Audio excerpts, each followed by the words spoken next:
اعوذ باللہ من الشیطان الرجیم بسم اللہ الرحمن الرحیم۔ السلام علیکم ورحمۃ اللہ وبرکاتہ۔ ویورز، میں ہوں محمد طارق اور آپ دیکھ رہے ہیں روشنی چینل۔ تو بڑھتے ہیں آج کے موضوع کی طرف، جس کا عنوان ہے زکوٰۃ کے احکام۔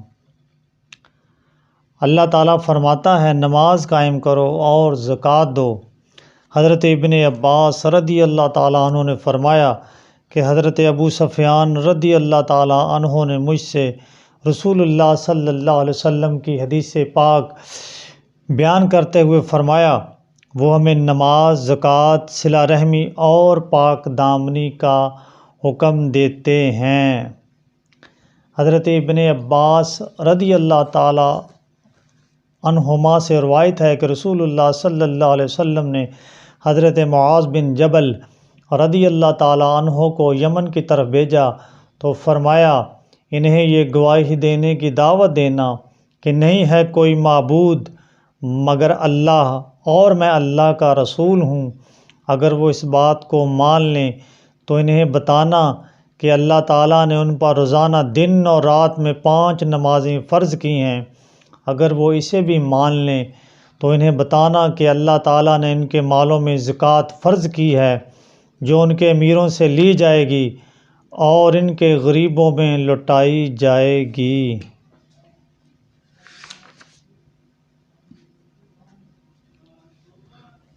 اللہ تعالیٰ فرماتا ہے، جو لوگ سونا اور چاندی جمع کرتے ہیں اور اسے اللہ کی راہ میں خرچ نہیں کرتے تو انہیں دردناک عذاب کی خوشخبری دو، جس دن دوزخ کی آگ میں وہ سونا چاندی تپایا جائے گا، پھر اس سے ان کی پیشانیاں، پہلو اور پیٹھیں داغی جائیں گی۔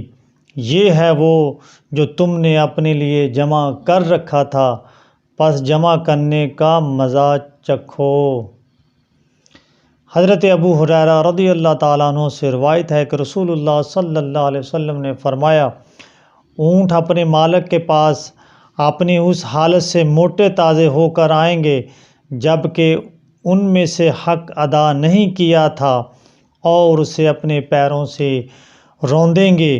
بکریاں اپنے مالک کے پاس اپنی پہلی حالت سے موٹی تازی ہو کر آئیں گی جب کہ ان میں سے حق ادا نہیں کیا تھا تو اسے اپنے کھروں سے کچلیں گی اور سینگوں سے ماریں گی۔ فرمایا کہ اس کا حق ہے کہ اسے پانی پر دوہا جائے۔ تم میں سے کوئی قیامت کے روز آئے گا کہ بکری اس نے اپنی گردن پر اٹھائی ہوگی جو ممیا رہی ہوگی، کہے گا، یا محمد، میں کہوں گا کہ مجھے اپنی طرف سے تیرے لیے کوئی اختیار نہیں، میں نے حکم پہنچا دیا تھا۔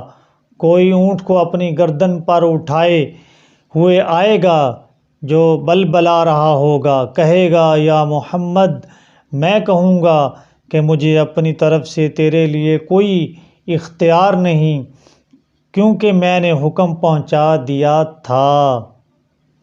حضرت ابو ہریرہ رضی اللہ تعالیٰ عنہ سے روایت ہے کہ رسول اللہ صلی اللہ علیہ وسلم نے فرمایا، جس کو اللہ تعالیٰ نے مال دیا اور اس نے اس کی زکوٰۃ نہ دی تو قیامت کے روز اس کے مال کو گنج سام کی شکل دی جائے گی، جس کے سر پر 2 سیاہ نشان ہوں گے۔ قیامت کے روز اسے اس کا طوق پہنایا جائے گا، پھر وہ اس کے دونوں جبڑوں کو ڈسے گا، پھر کہے گا، میں تیرا مال ہوں، میں تیرا خزانہ ہوں۔ پھر آپ نے یہ آیت پڑھی، وہ لوگ جو بخل کرتے ہیں اس مال میں جو اللہ نے انہیں اپنے فضل سے دیا ہے، یہ گمان نہ کریں کہ وہ ان کے لیے بہتر ہے، بلکہ وہ ان کے لیے برا ہے جس کے ساتھ بخل کرتے تھے۔ قیامت کے روز اس کا طوق پہنائے جائیں گے۔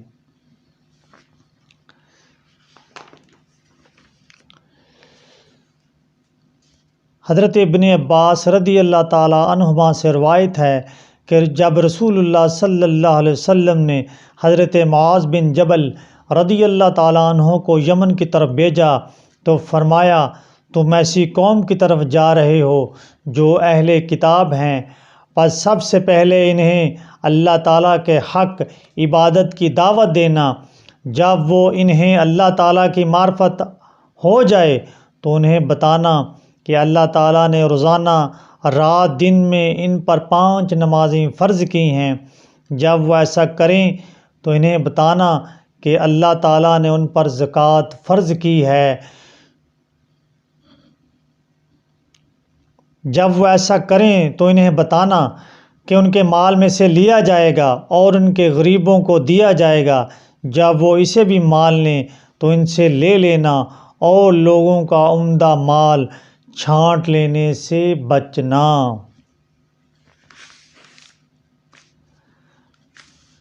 حضرت انس بن مالک رضی اللہ تعالیٰ عنہ سے روایت ہے کہ مدینہ منورہ میں کھجور کے باغات کے لحاظ سے حضرت ابو طلحہ انصار میں سب سے مالدار تھے اور انہیں اپنے سارے باغات میں بیرہا سب سے پسند تھا جو مسجد نبوی کے سامنے تھا۔ رسول اللہ صلی اللہ علیہ وسلم اس میں تشریف لے جاتے اور اس کا صاف پانی پیا کرتے تھے۔ حضرت انس کا بیان ہے کہ جب آیات تم بلائی کو نہیں پا سکتے یہاں تک کہ اپنی اس چیز میں سے خرچ کرو جو تمہیں محبوب ہے نازل ہوئی تو حضرت ابو طلحہ رسول اللہ صلی اللہ علیہ وسلم کی بارگاہ میں عرض گزار ہوئے، یا رسول اللہ صلی اللہ علیہ وسلم، اللہ تبارک و تعالیٰ فرماتا ہے تم بلائی کو نہیں پا سکتے جب تک اپنی پیاری چیز میں سے خرچ نہیں کرو گے، اور مجھے اپنے تمام مالوں میں بیرہا باغ سب سے پیارا ہے، لہٰذا وہ اللہ کے لیے صدقہ ہے، اس کے ثواب اور ذخیرے کی اللہ کے پاس امید رکھتا ہوں۔ پس یا رسول اللہ صلی اللہ علیہ وسلم آپ اس کو جو چاہیں کریں۔ رسول اللہ صلی اللہ علیہ وسلم نے فرمایا کہ شاباش، یہ سودا تو مفید اور نفع بخش ہے، تم نے جو کہا وہ میں نے سن لیا، میرے خیال میں یہ اپنے قرابت داروں میں بانٹ دو۔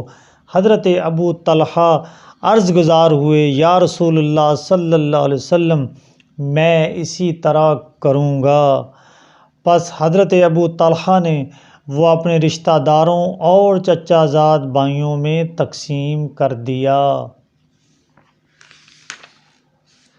حضرت ابو سعید خدری رضی اللہ تعالیٰ عنہ سے روایت ہے کہ ایک روز رسول اللہ صلی اللہ علیہ وسلم منبر پر جلوہ افروز ہوئے اور ہم آپ کے ارد گرد بیٹھ گئے تو فرمایا، اپنے بعد میں تمہارے متعلق اس بات سے ڈرتا ہوں کہ تم پر دنیا کی زیب و زینت کھول دی جائے گی۔ ایک آدمی عرض گزار ہوا کہ یا رسول اللہ صلی اللہ علیہ وسلم، کیا بھلائی کے بعد برائی آئے گی؟ نبی کریم صلی اللہ علیہ وسلم خاموش رہے۔ اس سے کہا گیا کہ آپ کو کیا ہوا کہ آپ رسول اللہ صلی اللہ علیہ وسلم سے ہم کلام کر رہے ہیں جبکہ وہ آپ سے نہیں کرتے؟ ہم نے دیکھا کہ آپ پر وحی نازل ہو رہی تھی۔ پھر آپ صلی اللہ علیہ وسلم نے پسینہ پونچھا اور فرمایا، سائل کہاں ہے؟ گویا وہ آپ کو اچھا لگا۔ فرمایا کہ بلائی کبھی برائی نہیں لاتی مگر فصل ربیع ایسی سبز گھاس بھی اگاتی ہے جو جانور کو مار دیتی یا بیمار کر دیتی ہے۔